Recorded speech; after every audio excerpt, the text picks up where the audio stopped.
فواز صاحب، آپ نے حتمی اعلان نہیں کیا جو کل خان صاحب نے کیا، مشروط کیا مشاورت سے. گو کہ پرویز الہی کی گفتگو ہمارے سامنے ہے، مونس الہی کا ٹویٹ ہمارے سامنے، لیکن یہ اس پر حتمی فیصلہ کب تک ہو جائے گا؟ کوئی منتھ آپ بتا سکیں؟ دسمبر آ جائے گا، اس کے بعد کب تک آپ لوگ یہ تحلیل کے مراحل میں پہنچ جائیں گے؟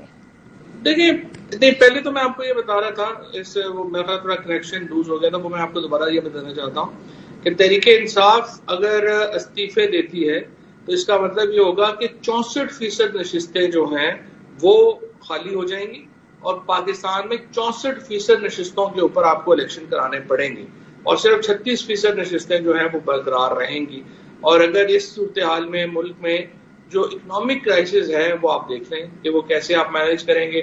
پہلے ہی پاکستان کے اندر جو اس وقت حالات ہیں، آج خود مفتاح نے لکھ دیا ہے کہ پاکستان ڈیفالٹ کی طرف جا رہا ہے، تو پولیٹیکل کرائسس تو بہت بڑا ہو جائے گا، اور کیسے یہ سنبھالیں گے یہ ہمیں نہیں پتا.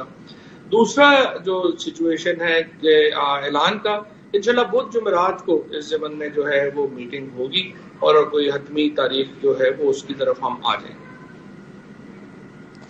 پنجاب میں تحریک عدم اعتماد لانے کی باتیں کی، رانا ثناء اللہ صاحب نے ٹویٹ کیا. آپ سمجھتے ہیں کہ یہ کام کیا جائے گا اور ووٹنگ اپنے ووٹ حاصل کر لیے جائیں اتنے، اس نتائج کے لیے تمام تر صورتحال کی جائے گی؟ فواز صاحب، آپ سمجھتے ہیں کہ یہ تحریک عدم اعتماد کی طرف جائیں گے؟ گو کہ پنجاب اسمبلی کا اجلاس ابھی جاری ہے.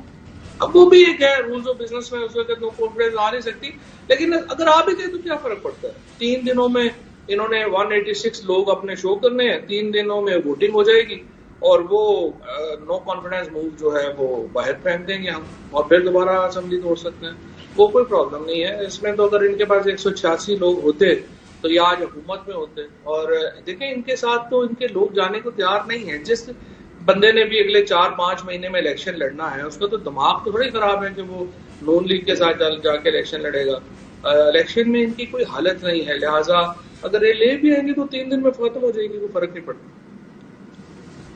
تو زرداری صاحب جو جوڑ توڑ کے ماہر سمجھے جاتے ہیں، انہوں نے تو ڈیرے ڈال دیے ہیں، وہ سینیٹر بھی بنوا چکے ہیں. یوسف رضا گیلانی کو عدم اعتماد میں بھی ان کا ہاتھ رہا اپریل میں جس طرح آپ کی حکومت گئی. تو کیا ایسا نہیں ہے کہ اب وہ تمام تر اپنی جو ان کی سکلز ہیں مینوورنگ وہ نہیں استعمال کر سکیں گے؟ آپ کے خیال میں یہ کانفیڈنس کیوں ہے آپ کو فواز صاحب؟ لیکن پہلی بات تو یہ ہے کہ یہ سکل کیا ہے کہ آپ لوگوں کو خریدیں، رشوت دیں، پیسے پاکستان سے لوٹیں اور لوگوں کو دیں، اور آپ اس کو بیٹھ کے سکل کہہ دیں.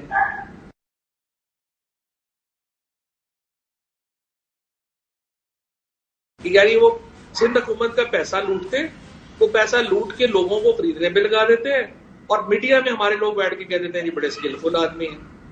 بے شرمی کی انتہا ہے نا جو زرداری صاحب جیسے لوگوں کو ہم کہہ دیتے ہیں کہ نہیں وہ سکلفل ہیں اور یہ کرتے ہیں. اس پہ تو شرم be ashamed of leaders like him in Pakistan جو لوگوں کو خریدتے پھر رہے ہیں. لیکن بہرحال وہ جوڑ توڑ کے ذریعے آپ کی حکومت کو نکال چکے. تو میرا سوال یہ ہے کہ جو عدم اعتماد ہوئی، مجھے آپ بتائیں، آپ کے اپنے لوگ بھی چلے گئے، گو کہ ان کی نوبت بھی نہیں آئی ووٹنگ کی.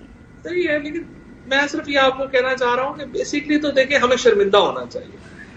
یہ انفارچونیٹ ہے کہ وی ہیو پیپل لائک ہم ان دا گورنمنٹ جو کہ یہ چیزیں جو ہیں وہ کر رہے ہیں.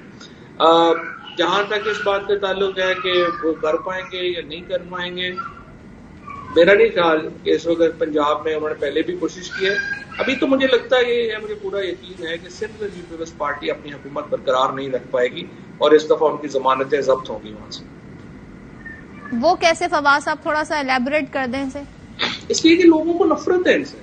آپ جو اندرون سندھ میں لوگ ہوں، کراچی ہو، حیدرآباد ہو، لوگوں نے ان کی شکلوں سے لوگ تنگ ہیں. جس قسم کے لوگ اس وقت پیپلز پارٹی کے وہاں پہ مسلط ہے، اور جس قسم کی وہاں پہ گورنمنٹ ہوئی ہے، عام آدمی جو ہے وہ اس کو ان کی شکلوں سے نفرت ہے. اور انشاءاللہ تعالی آپ دیکھیں گے کہ جب اس میں عمران خان سندھ کا رخ کریں گے تو آپ دیکھیں گے کہ یہ کیسے گریں گے، اور یہ ان کو ہوش نہیں آئے گی کہ اس دفعہ جب وہ الیکشنز میں جو ہے وہ ان کے کینڈیڈیٹس آزاد الیکشن لڑنا چاہیں گے پیپلز پارٹی کے ٹکٹ کے بجائے.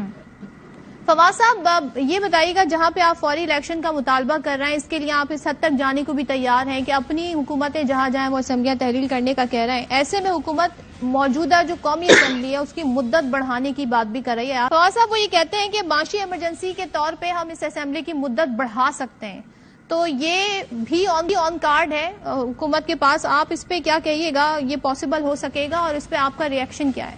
دیکھیے، یہ اسمبلی تو نمائندہ ہی نہیں ہے. اس اسمبلی میں پہلے ہی آپ کے سامنے تقریباً 50% لوگ جو ہیں وہ تو ویسے ہی اس میں استعفیٰ دے چکے ہیں اور ان کی کوئی نمائندہ حیثیت ابھی بھی نہیں ہے. اور پاکستان میں اس وقت اس طرح کے احمقانہ خیالات کہ کسی طریقے سے ہم جو ہے وہ اس طرح فوج کے اوپر اپنا وزن ڈال کے ہم حکومت ہی کرتے رہیں گے، جوڈیشری کے اوپر اپنا وزن ڈال کے ہم حکومت ہی کرتے رہیں گے، یہ تو میں سمجھتا ہوں کہ ان میں ذرا بھی عقل ہو تو وہ اس طرح کے کام جو ہیں وہ نہ کریں اور پاکستان کو عوام کے پاس جو جائے. الٹیمیٹ آربیٹر لوگ ہیں اور لوگوں کو فیصلہ کر رہے ہیں کہ ملک کیسے آگے چلنا ہے. پاکستان کی معیشت اس طرح کے ڈراموں کو مزید برداشت نہیں کر سکتی اور یہ ایاز صادق وغیرہ تو اس لیے نہیں جانا چاہتے، ان کو پتہ ہے ان کی ضمانتیں ضبط ہو جائیں گی لاہور سے اور ان کی کوئی حیثیت نہیں رہے گی اگلے الیکشن میں، تو یہ تو بھاگیں گے، ان کو بھاگ لیں گے انشاءاللہ، عوام ان کو نہیں بھاگیں گے.